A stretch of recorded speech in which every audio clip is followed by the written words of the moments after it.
नमस्कार दोस्तों, स्वागत है आपका मेरे चैनल कॉमिक्स लाइफ में।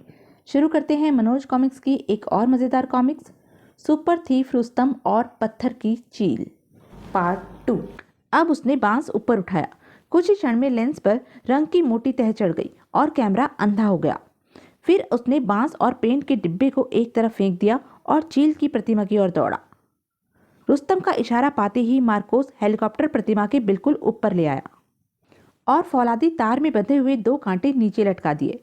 रुस्तम ने पेडेस्टल पर चढ़कर कांटे पकड़ लिए और दोनों कांटे चील के फैले हुए पंखों की जड़ में फंसा दिए। फिर जेब से ट्रांसमीटर निकाला। मार्कोस, धीरे धीरे ऊपर उठाओ। ओके। 1.5 टन वजनी प्रतिमा अचानक अपनी जगह से हिली, फिर एक तरफ को टेढ़ी हुई। संभाल कर मार्कोस, इसे बिल्कुल सीधा उठाओ। अगले ही क्षण प्रतिमा सीधी हो गई और ऊपर उठती चली गई। मार्कोस, तुम फार्म हाउस की ओर चलो, मैं कार में आ रहा हूँ। मेरे पहुंचने तक ऊपर ही चक्कर लगाते रहना। फार्म हाउस पर पहुंचते ही मैं लाइट जलाकर सिग्नल दूंगा। हेलीकॉप्टर ऊंचा उठता रहा और फिर उसका रुख फार्म हाउस की ओर घूम गया। रुस्तम दौड़कर अपनी कार में आ बैठा था। अब उसकी कार तेजी से सड़क पर दौड़ रही थी। फार्म हाउस के निकट पहुंचकर उसने हेलीकॉप्टर को ऊपर मंडराते देखा। मैं पहुंच गया हूं मार्कोस। भीतर लॉन में राजेंद्र चौहान भी मौजूद था। आ गए मिस्टर रुस्तम? हाँ, हम मूर्ति ले आए हैं। तुम सर्च लाइट ऑन कर दो। अभी लो। सर्च लाइट ऑन होते ही पूरा बाग रोशनी से जगमगा उठा। रोशनी की धारा सीधी पेडेस्टल पर पड़ रही थी। मार्कोस, अब हेलीकॉप्टर नीचे लाओ और मूर्ति को पेडेस्टल पर रख दो। हेलीकॉप्टर नीचे आने लगा।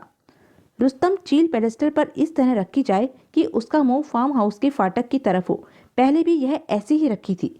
रुस्तम ने लकड़ी की सीढ़ी उठाकर पेडेस्टल के साथ लगा दी और सीढ़ी पर चढ़कर प्रतिमा को ठीक जगह रखने में मदद देने लगा। ठीक है मार्कोस, अब प्रतिमा नीचे रख दो। अगले ही पल प्रतिमा पेडेस्टल में बने हुए खांचे में फिट हो गई थी। वेल डन मार्कोस, प्रतिमा फिट हो गई है। अब मैं कांटे निकाल रहा हूँ।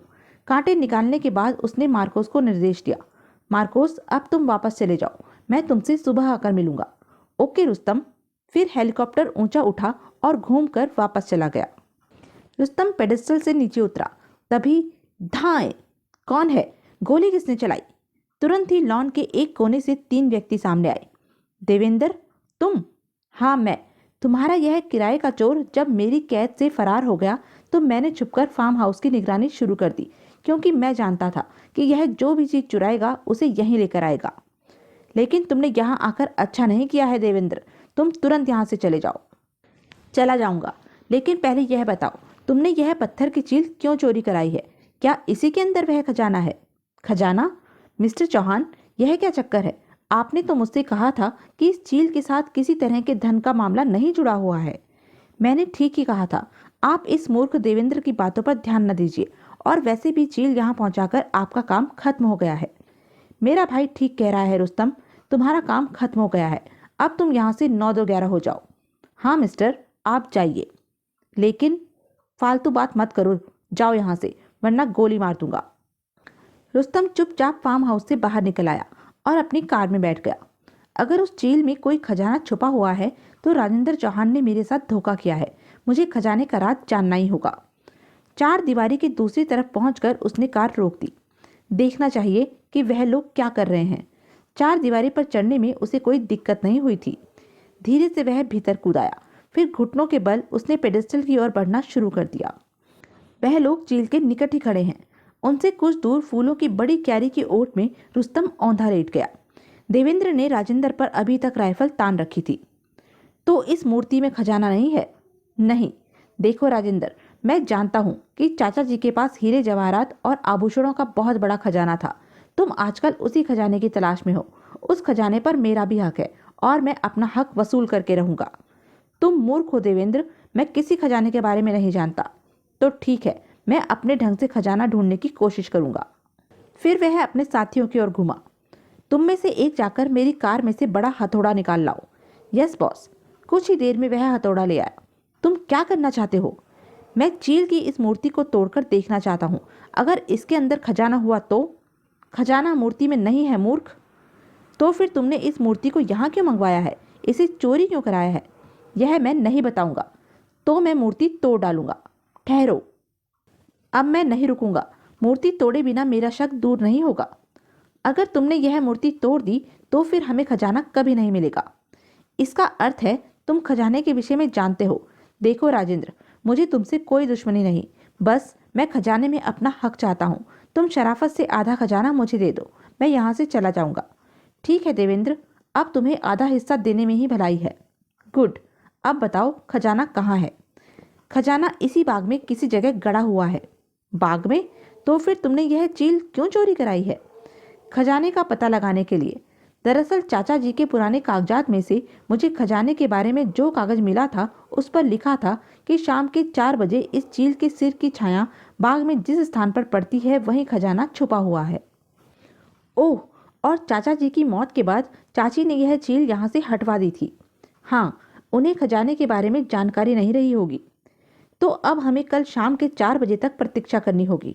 हाँ, और जब हमारे बीच फैसला हो ही गया है तो यहाँ खड़े रहने की बजाय भीतर चलकर बैठें तो अच्छा रहेगा।